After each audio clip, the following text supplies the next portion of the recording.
안녕하세요. 고등학교 다니는 애들 둘을 키우고 있는 50대 여자입니다. 남편이 저더러 독한 X라는데 정말 제가 독한 X인가요? 이게 다 저 혼자 잘 먹고 잘 살자고 그러는 게 아니라는 걸 자기도 뻔히 알면서.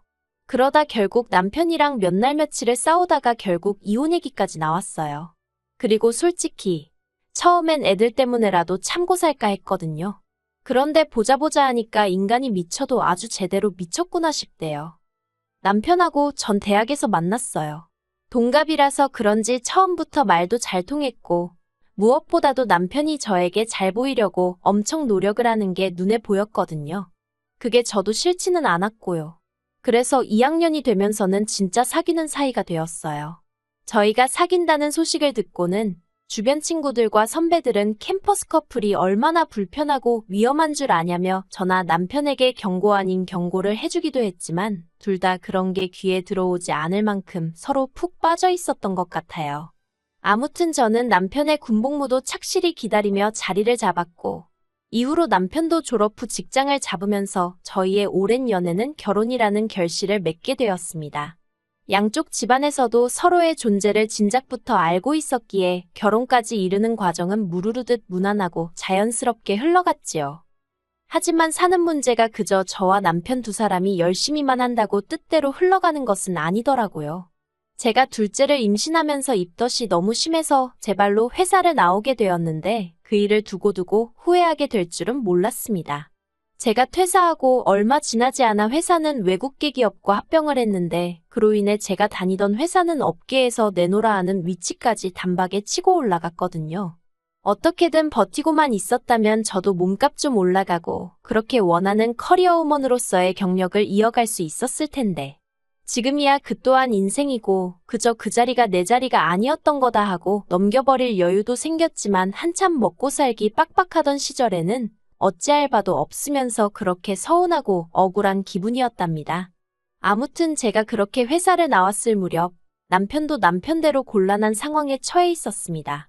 남편은 특정 종교와 관련된 신문사를 다니고 있었는데 아무래도 구독자들의 후원으로 이어지다 보니 나라 경제가 안 좋아지면서 후원도 많이 끊어지게 되었거든요. 그래서 그나마 몇 안 되는 직원들 중 기혼인 사람들은 관두고 미혼인 사람들은 그래도 훗날을 도모하며 버티고 그런 모양새가 되어가는 듯했어요. 그리고 저희 남편 또한 다른 기혼자들과 마찬가지로 가장의 무게 때문에 신문사에서 나오는 선택을 내릴 수밖에 없었습니다. 그나마 다행히 남편은 얼마 안가 이직에 성공하긴 했지만 그것도 그나마 전에 다니던 신문사보다 사정이 약간 나았을 뿐. 저희 둘의 생활 자체가 크게 달라질 정도는 아니었지요. 그리고 사정이 그렇다 보니 저희는 친정으로부터 크고 작은 도움을 받을 수밖에 없었습니다. 일단 시부모님은 워낙 먼 지방에서 농사를 지으시는 분들이셨는데 안타까워하시면서도 금전적으로 어떤 도움을 주실 형편은 못 되었어요. 하지만 친정에서는 제가 첫째를 키우며 둘째를 배에 품고 있는 동안 살림도 많이 도와주셨고 티를 안 내려고 조심을 했음에도 저희가 생활비 부족에 시달리는 게 뻔히 보였던 건지 그 당시에 2년 동안 매달 70만 원씩 보내주시더라고요. 아주 큰 돈은 아니었어도 그나마 그 돈도 없었다면 사는 게 얼마나 지독했을지 상상만 해도 아찔합니다.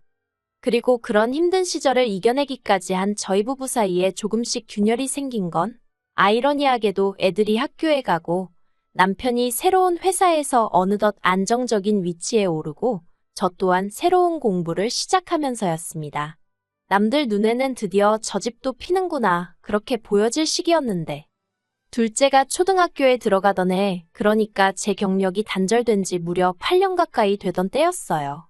오랫동안 잊고 지냈던 아니 솔직히 말하자면 연락하고 싶었지만 제 스스로 주눅이 들어 차마 연락하지 못했던 선배로부터 연락을 받게 되었습니다. 다른 사람들을 통해서 제가 어떻게 사는지 가끔 소식은 들었다며 애 이야기로 아는 체를 하더니 자기가 이번에 창업을 하는데 저더러 같이 해볼 생각이 있냐대요. 자기도 애를 키우는 엄마다 보니 일부러 애 엄마들만 뽑아서 한번 큰 뜻을 이뤄보고 싶은 생각이 들었다면서요. 생각지도 못한 상황과 제안에 저는 너무 놀랐지만 왠지 이걸 거절하면 제 인생에 다시 사회로 복귀할 기회가 올까 싶더라고요. 그래서 앞뒤 재고 그런 것도 없이 무턱대고 하겠다 했습니다. 그렇게 어떻게 보면 제 인생의 이막이 시작되었다 해도 과언이 아니에요. 제가 다시 직장을 다니게 된 걸 저만큼이나 기뻐한 사람은 남편이 아닌 친정부모님이셨습니다. 아쉬울 것 없이 가르칠 만큼 가르쳐 놓은 딸이 어쩌다 집에서 애만 키우는 게 참으로 딱하고 안쓰러웠다면서 그동안 차마 내보이지 못했던 속내를 꺼내놓으시는 친정부모님을 보고 있으니 죄스러운 마음과 동시에 더 열심히 잘해봐야겠다는 생각이 들더라고요. 하지만 남편의 반응은 썩 좋지 않았습니다. 축하는 해주었지만 어딘가 모르게 뜨뜻미지근했달까요. 일을 시작한 이후로 저는 하루가 어떻게 가는지 모를 만큼 빡빡하고 바쁜 생활을 이어가게 되었습니다. 이리저리 사람들과의 만남도 많아졌고 모임 형태의 자리도 많이 늘었지요. 좋고 싫고를 떠나서 대부분은 빠질 수 없고 빠지고 싶지 않은 일들의 연속이었어요. 그리고 그럴 때마다 저는 가능한 부부 동반으로 자리를 만들어 어떻게든 남편과 같이 다니려고 했습니다. 유치하게 보일 수도 있지만 남편에게 인정받고 싶었거든요. 이제 이혼할 남편이니 얼굴에 침을 뱉던지 말던지 솔직히 이 이야기를 하면 남들이 제 남편을 어떻게 볼지 안 봐도 뻔해서 어디다 말도 못했는데 남편은 마치 제가 사업한다며 거들먹거리는 여자들을 만나서 어디 볕 좋은 테라스에 앉아 커피나 홀짝이며 시간을 보내는 정도로 여기고 있는 눈치였어요. 그리고 저는 그런 남편의 속 좁은 사고방식이 너무 부끄럽고 창피했지요. 그래서 더더욱 제가 하루하루를 얼마나 열심히 최선을 다해서 지내는지 보여주려고 했어요. 한편 그렇게 열심히 살다 보니 애들이 중학교 들어갈 때는 돈이 제법 모였더라고요. 저는 통장을 7개로 쪼개서 적금을 들어가며 재산을 불리는 재미에 흠뻑 취해 있었습니다. 이 통장으론 첫째, 둘째 유학도 보내고 이 통장으론 몇 년 뒤에 차도 새로 바꾸고 이 통장으론 남편하고 유럽 여행도 가보고 이루어질지 어쩔지도 모르는 목표들을 세우고 하루하루 정말 악착같이 살았답니다. 그런데 그런 와중에 버는 놈 따로 있고 쓰는 놈 따로 있다더니 신우가 도와달라며 연락을 해왔네요. 남편하고 나이 차이가 제법 나는 신우는 결혼한 지 4년 차였어요. 저하고의 관계는 좋을 것도 나쁠 것도 없이 적당한 거리를 유지하는 정도였고요. 그런데 회사 생활로 스트레스가 심해서 아이가 생기지 않는다며 이참에 회사를 그만두고 카페를 차리기로 했다는 소식을 전하더군요. 그리고 그때만 하더라도 어린애도 아니고 얼마나 고심하고 내린 결정일까 싶어서 응원한다 했습니다. 그런데 이후로 신우가 남편을 통해서 혹시 돈을 좀 빌려줄 수 있겠냐고 물어왔어요. 카페를 창업하려면 못해도 6천은 있어야 할 것 같은데 그중 3천을 저희에게 빌리려고 하더라고요. 나머지는 자기들이 모아둔 돈과 시부모님께 손을 벌리기로 했다면서요. 당연히 내키지 않았고 솔직히 말하자면 싫었어요. 이유를 떠나서 저도 허리띠 졸라가며 죽기 살기로 모은 돈인데 언젠가 돌려받을 돈이라곤 해도 그냥 제 손을 떠나는 자체가 싫었습니다. 그런데 남편이 어떻게든 살아보려고 하는 사람한테 너무한 거 아니냐? 인정이 있네 없네? 하루가 멀다 하고 사람 피를 말리려고 작정이라도 한 건지 닥달을 해대니 급기야는 애들도 저희가 돈 때문에 싸우는 걸 알아채더라고요. 그래서 어쩔 수 없이 빌려주게 되었어요. 통장 7개 중 2개를 깨서요. 그리고 이후로 제가 이자 한 푼을 받은 것도 아니고 행여나 돈 빌려주고 생색낸다, 치사하다 그딴 소리나 들을까 싶어서 한마디 말도 안 하고 기다렸습니다. 빌려갈 때 3년 안에 갚겠다고 호언장담을 했기에 그 말만 믿고 기다린 거예요. 그런데 솔직히 장사하는 거 딱 반년 지켜보니까 그때부터 이미 불안불안한 마음이 들었습니다.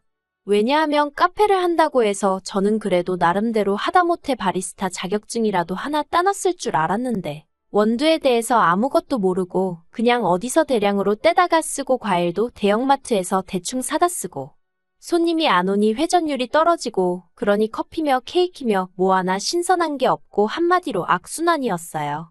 그래서 결국 단골이래 봤자 지인 장사 좀 하다가 3년 만에 준다는 돈도 안 주더라고요. 결국 참다 못한 제가 언젠가 딱 한 번 돈은 언제 줄 거냐고 물었는데 없는데 어떻게 주냐면서 오히려 적반하장으로 나오더라니까요. 그러다 결국 작년에 가게 접기로 했다는 소식을 들었습니다. 그리고 전후 이때가 아니면 절대로 못 받겠다 싶어서 신우에게 보증금 나오면 그 돈으로 제 돈 3천만 원 달라고 했지요. 그러자 남편이 저더러 독해도 너무 독하다면서 가게 망해서 속도 안 좋은 애한테 그 돈을 기어이 받아야겠냐는 헛소리를 하더라고요. 가족인데 신우가 어디 야반도주할 것도 아니고 살아날 기회를 줘야 하는 거 아니냐면서요. 그래서 됐다고 말도 안 되는 소리 좀 하지 말라고 했어요. 빌려주기 싫다는 거 당신이 하도 고집을 피워서 빌려주긴 했지만 내가 내 돈 빌려주고 그거 못 돌려받을까봐 얼마나 많은 날들을 밤잠도 제대로 못 이룬지 알기나 하냐고. 애들도 벌써 그때보다 클 만큼 컸겠다. 애들 교육 때문에 할 말 못하고 그럴 시기는 지났다 싶어서 저도 지지 않고 맞섰네요. 그리고 결국 신우한테 돈 3천만 원 받아냈지요. 고맙다는 말은커녕 하다못해 언니 그래도 돈 잘 썼어요. 그 말 한마디도 없더군요. 그런데 얼마 지나지 않아 신우가 어디서 무슨 소리를 듣고 온 건지 이번엔 네일 가게를 하겠답니다. 문득 커피 때 지켜본 게 생각이 나서 제가 신우더러 아가씨 그럼 네일 자격증이라도 따서 다른 가게에서 일을 좀 해보는 게 어떻겠냐고 했어요. 그랬더니 자기가 그래도 사장 소리 들은 게 몇 년인데 어떻게 남의 밑에서 일을 하냐면서 자기 가게를 차릴 거랍니다. 아직 정신을 덜 차렸네 싶어서 뭐라고 더 말하기도 싫더라고요. 그리고 아니나 다를까 또 한다는 소리가 자기가 갚은 3천만 원 다시 돌려달랍니다. 그걸로 가게 차려야 된다고요. 어이가 없어서 누가 들으면 아가씨 돈 제가 빌려간 줄 알겠다고 아무튼 이번엔 못 빌려준다고 했어요. 솔직히 이번에 또 빌려줬다가는 못 받을 게 뻔했고 설령 받을 수 있다고 해도 그간 했던 마음고생을 생각하면 엄두가 나질 않았지요. 그리고 제 속을 읽은 건지 신우가 이번엔 다르다면서 꼭 성공할 거라고 그러면 지난번에 못 준 이자까지 20% 쳐서 주겠다나요. 하지만 제가 무슨 한두 살 먹은 어린애도 아니고 그런 말장난에 넘어갈 리가 없었지요. 정말 미안한데 이제 애들도 곧 대학에 갈 나이고 그래서 안 된다고 딱 잘랐습니다. 그랬더니 신우가 저희 남편에게 뭐라고 이야기를 한 건지 남편이 쌩난리를 치더라고요. 저더러 너는 사업한답시고 하루가 멀다 하고 사람들 만나 희희낙낙하면서 왜 자기 동생한테는 남의 밑에서 일을 하라는 둥, 자격증이니 뭐니 따라는 둥 잔소리를 하냐는 거예요. 어이가 없어서 신우가 하겠다는 일이 자격증이 필요하니까 따는 게 좋겠다고 한마디 한 게 그렇게 욕먹을 짓이냐 했습니다. 그리고 내가 일하는 분야도 자격증이 필요하고 나도 다 땄다고 근데 당신이 관심이 없어서 모르는 거라고 쏘아붙이기도 했지요. 실제로 애들하고 남편 다 자는 새벽이면 공부하고 연구하고 그러느라 하루에 3-4시간도 못 잔 날이 수두룩이었는데 말이에요. 남편은 돈은 너만 벌었냐면서 자기도 벌어왔으니 신우에게 3천만 원 정도 빌려주는 건 저 혼자 결정할 일이 아니라고 계속해서 돈을 내놓으라고 절 닥달했습니다. 하지만 20년 가까운 결혼 생활 동안 남편과 제가 벌어온 돈을 놓고 비교하자면 제 스스로 호구 인증하는 것 같아서 말하기가 참으로 망설이집니다만 3대 7 정도 될 거예요. 그리고 그런 와중에서도 시댁에 한 달도 빼놓지 않고 용돈까지 챙겨드렸으니 그나마 남편이 자격지심이 있을 땐 고마워하기라도 했는데 이젠 자격지심을 넘어서 아예 철면피가 되어버린 건지 혼란스러웠네요. 그리고 급기야 남편이 먼저 이혼을 하게 되면 재산 분할이 어떻고 하는 소리를 꺼냈습니다.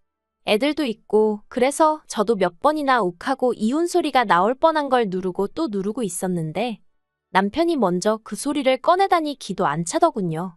그래서 저도 그래 그 이혼 하자고 했습니다. 해서 당신 목 가져간 다음에 그 돈으로 신우한테 가게를 차려주던지 집을 사주던지 하고 싶은 대로 하라고 했지요.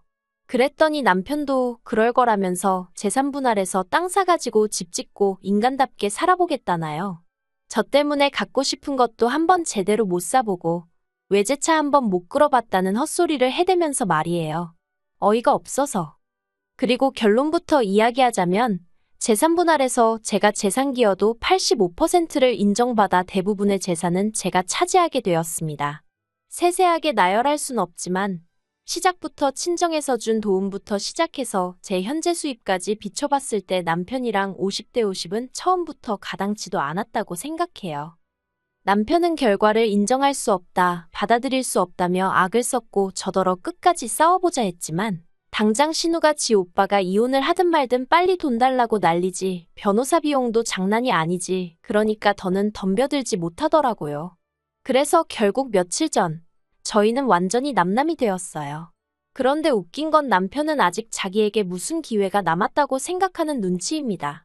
법적으로 이혼만 했을 뿐 애들도 있으니 친구처럼 살면 되는 거 아니겠냐는 헛소리를 하면서 지발로 나갈 땐 언제고 다시 집으로 기어들어올 생각을 하더라니까요. 물론 비밀번호는 애저녁에 바꿨고 곧 이사할 생각이에요. 애들도 이미 클 만큼 커서 뭐 지 아빠를 미워하고 그런 건 아니지만 부부가 살다가 안 맞으면 이혼도 할 수 있는 거고 그게 저희라서 좀 아쉽지만 어쩌겠냐는 시기더라고요. 여담이지만 요즘 애들이 쿨하다더니 저희 애들도 그런 건지. 아무튼 어떻게 끝내야 할지 모르겠는데 제가 결혼까지는 모르겠지만 애들 대학 보내고 사람 구실하게 만들 정도의 능력은 있거든요. 제 노후도 그럭저럭 자신 있고요. 그래서 제 자신에 대해서는 별 걱정도 없고 한편으론 솔직히 후련한 마음도 듭니다. 나름대로 최선을 다해서 살았고 더 이상 바꿀 수 없는 현실을 후회하며 시간을 낭비하는 짓은 안 할 거예요.